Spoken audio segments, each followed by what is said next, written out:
Hello, you're here with Angie, Griffin-White, Western Regional Manager for TESCO, and I'm sitting here with Joe Puffenbarger, one of our engineers here in Bristol, Pennsylvania, with our next-gen MQB.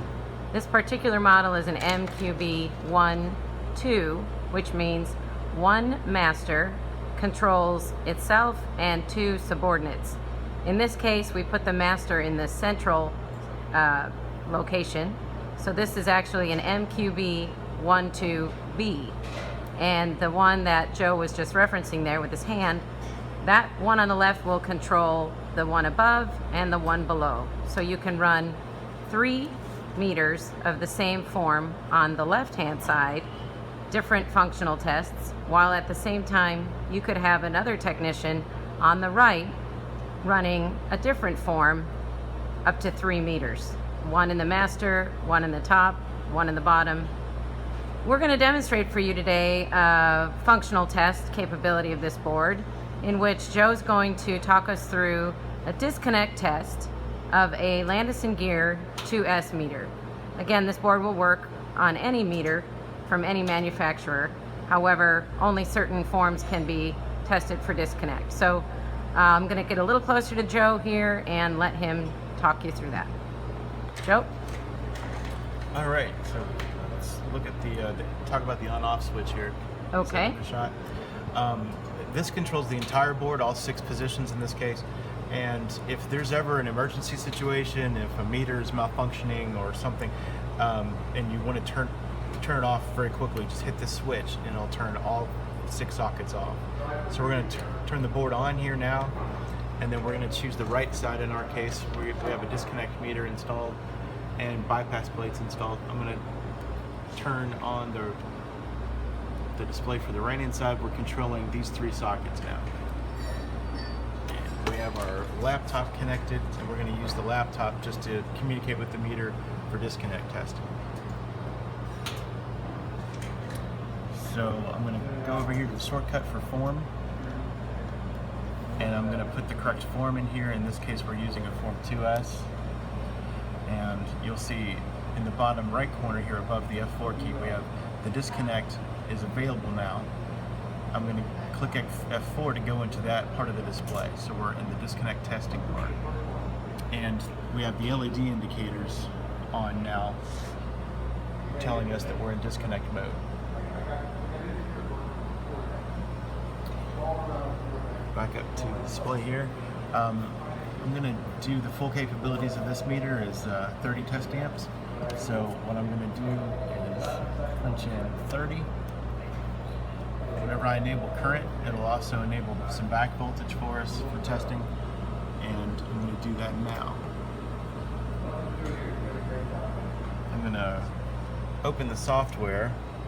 The software Joe is referencing here comes to the utility via the meter manufacturer, whichever one they have chosen for their utility. Yeah, this just happens to be the software for this particular meter. It could be different in your case, but I'm communicating with the meter, and we see visually that the meter is closed, and we do see 30 amps going. So we have 15 on each side, and we have voltage. So we're ready for our testing. So back here, the green LED indicator is telling us that we're in disconnect mode, and we've got jaw 2 and jaw 4, which is the bottom 2 jaws on the other side of the meter. Our indicators letting us know that we're ready for disconnect testing. I'm going to go back to the software, and I'll go ahead and open the meter. So we hear the meter did open, and we can see visually that jaws 2 and 4 are no longer hot. And the software actually gives us that indicator. So the voltage is off. Visually we see that both sides of the meter are open now, and there's no current running. As an added test, if you wanted to, we could actually reapply the back voltage.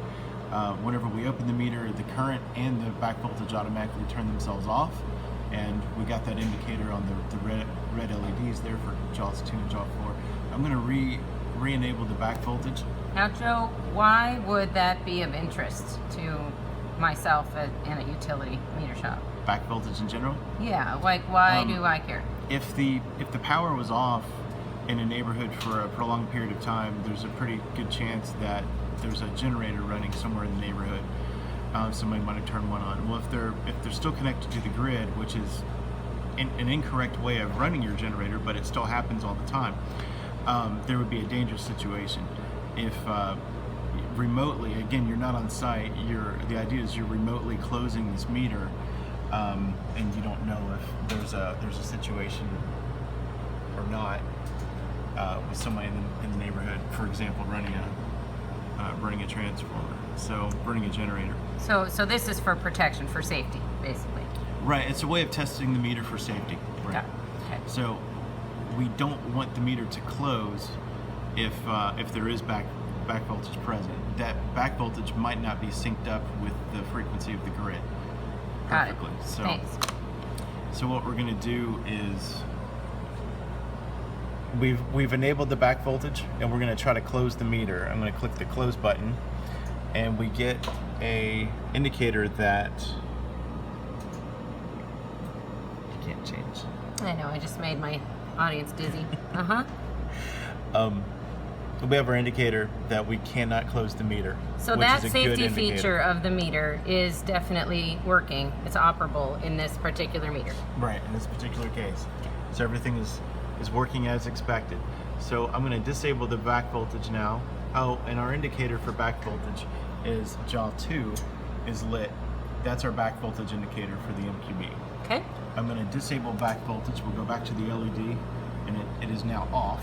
Our indicator is now off for back voltage. And we'll go back to the software.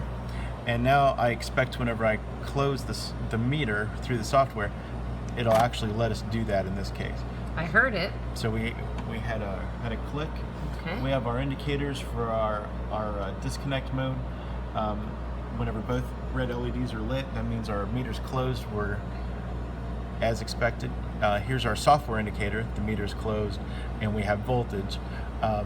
I could go back and enable the current, and we're basically starting from the very beginning at this point. Wonderful. So if I hit refresh in the software, it'll show us the current again. So the meter's closed. We have 30 amps, 15 on each side. Our voltage is present. And Thank you, Joe. Appreciate it. no problem.